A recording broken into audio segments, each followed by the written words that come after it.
As consistently as possible, and as much as I can, I begin my Sundays with a ritual of water, fire and air from the burning candle's flame, and earth in the form of impepho and snuff. A ritual of uphahla, where I speak to my ancestors through these energy forces sustaining all life on this earth we inhabit. These integral parts of matter, of our physical universe. Every work I create has to speak of environmental crisis, social crisis, socio-political crisis. Dominant conversations about ecological justice are framed in the co-opting language of whiteness, often absolving it of any accountability. I've worked for more formal institutions. That's where I started my conservation career, and it just didn't sit well with me. A lot of questions weren't being answered. The people around me didn't have the answers in terms of why only certain people have access to the spaces that we protect, why we only do conservation in certain areas, and people couldn't answer those questions. I started seeing that a lot of our work was being done in spaces that were in close proximity to white bodies all the time.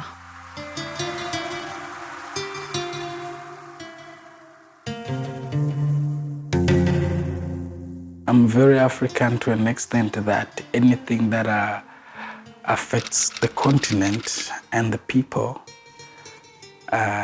it's my enemy.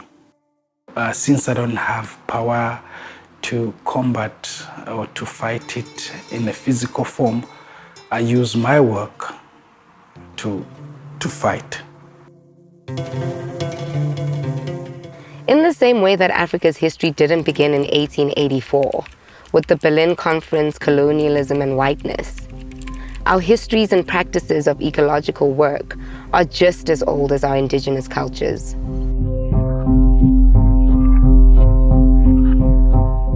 These are things that are thrown away anyway, while they still have value. But due to their technological advancement, they don't have value in the eyes of some. Fire, water, earth, and air being so integral to Isintu, to our traditional African spiritual and cultural practices, is but affirmation that our relationship with ecology is not only long-spanning, but also incredibly deep. That it is a relationship rooted in community, one as old as our ways of making life, keeping memory, and passing on stories. As we make our way through this journey, these cultures and their ancient practices become our companions, along with artists whose work and methods creatively dance around spectrums of time, space and place, and matter. It is not actually waste. It is a waste because you don't need it. It's because of our mindset. But when you see a need for it, you see that there's someone else that you can transform it into something beautiful, then it is no longer a waste. What is that thing that I have that I can use in making environmental impacts? I know that I can weave very well. How can I use my weaving skills? We've started forgetting about our own tradition, especially when it comes to even when our own, like using our local clothes for our wedding and everything. I now ask people, why are you no longer using ashoke again? Why do you not want to be wearing our local this thing again? So they say it is too heavy, it is not attractive. So we came up with an innovative solution to make sure that it is now attractive and lighter. Our indigenous practices proliferate the dominant language of ecological justice with decolonial and reclaimed ways of thinking about ecological preservation. Fine, we all want a clean environment, but we don't mind where these wastes, where they are ending up. And it's actually a major problem because most of us, once we see solution, we don't mind if it's causing problem to other people or not. I work with traditional plant practices, traditional plant-human intimacies in the Northern Cape, and I try to bring a lot of that work to Princess Frey and to Cape Town with the projects that I do with the communities over here. For Indigenous people, creative expression isn't just a conduit for our imagination, but it is also deeply embedded in our ways of making life and being in relationship with the planet. The fact that I made an artwork out of like cow shit. I did furniture, I made furniture out of cow dung. And it was quite interesting to learn about the institution and materiality and trying to combine those two elements together. I was trying to break this idea of quality in materials and quality in ideas, and I was just putting it together, yeah. That's why I make art. I'm trying to change the narrative. I'm trying to understand the narrative as well, and I'm trying to realize it in a sense that it makes sense to me, and I'm giving the opportunity for other people to also realize it in a different way. The work produced and practices engaged with by these artists signal towards the fact that there's an urgent need to reimagine our relationship with the planet and the way we imagine our ecological futures. Essentially, my work seeks to defy that fundamental understanding of what colonialism is, which is instating boundaries, instating borders, instating rules, instating everything that essentially is made to just make you controlled and conform to certain things. So for me, it's also revealed how intricate and detailed and how ritualistic everyone has been with understanding the environment and using that to their advantage here, especially in Africa. Really, all my work has to do with how to sort of reintroduce what we have thrown away back into ourselves by preserving it through wearing outfits.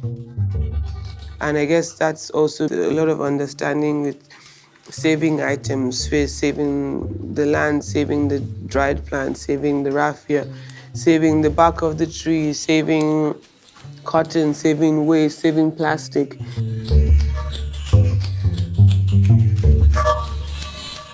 I see plastic as the best medium to channel my energy with. Using of plastic in my work is very, very repetitive. And that repetition of using the same material gave me a moment of reflection. And that moment of reflection also served as a moment of looking at myself, looking at my past, and also looking at my community and also Nigeria at large. Every artist has their own space of getting inspiration. But for me, I can boldly say this, that I'm a child of the water. Hegemonic conversations around ecological justice and climate change tend to be framed in the language of individualism, a logic of capitalism and one of colonialism, that bombards us with slogans of recycling, veganism, vegetarianism, and sustainability. In the Western world, climate justice as an individual thing, while in Africa, there's so many factors that are connected to that. You cannot separate it. What these elements give us as people who've been made marginal is a cosmology and sites of knowledge, memory, and connection that reach beyond their material realities and the extractive logic of white capitalist supremacy. There's so much about that deep connection between people and land as custodians that honor and in many ways stabilize environmental systems, but also ensure that they are regenerative and not extractive. Reminding us that these are not only places we turn to for our physical nourishment. We come from oral tradition. These recipes are not written down. And when they are written down, it's through this like very weird colonial lens that ethnicizes and does all these very strange things. And so we become so detached and removed from our own food and our own people and our own land. A lot of people don't understand the injustices that people live with every single day. and how, a majority of the land is still owned by very few, basically white men that have been owning it for many, many years. What were we doing before colonizers intruded? How were we eating? And it takes just a few moments or just a few thoughts to realize that the land was so wealthy, and we say generous, but because of those ecocides and genocides, a lot of that knowledge and those species are lost. But it is also to them we turn for spiritual sustenance, to commune with our ancestors, to remember things lost, stolen, and disappeared, and to return to ourselves. Because we are still denying the right to know our historical backgrounds, So, and when that happened, they gave birth to a generation that do not have a knowledge of history.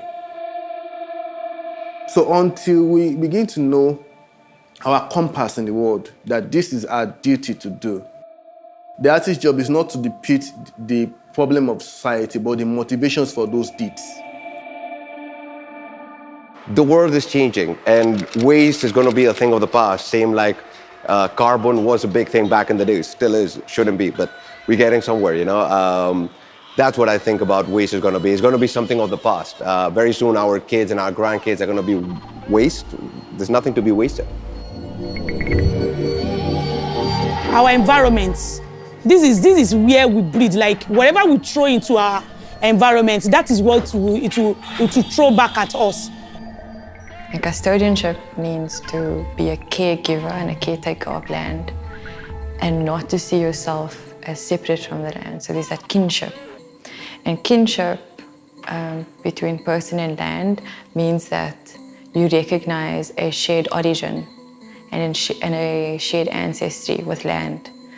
And so that's something that I bring into my teaching with my environmental education, is kinship, custodianship, which are indigenous cosmologies.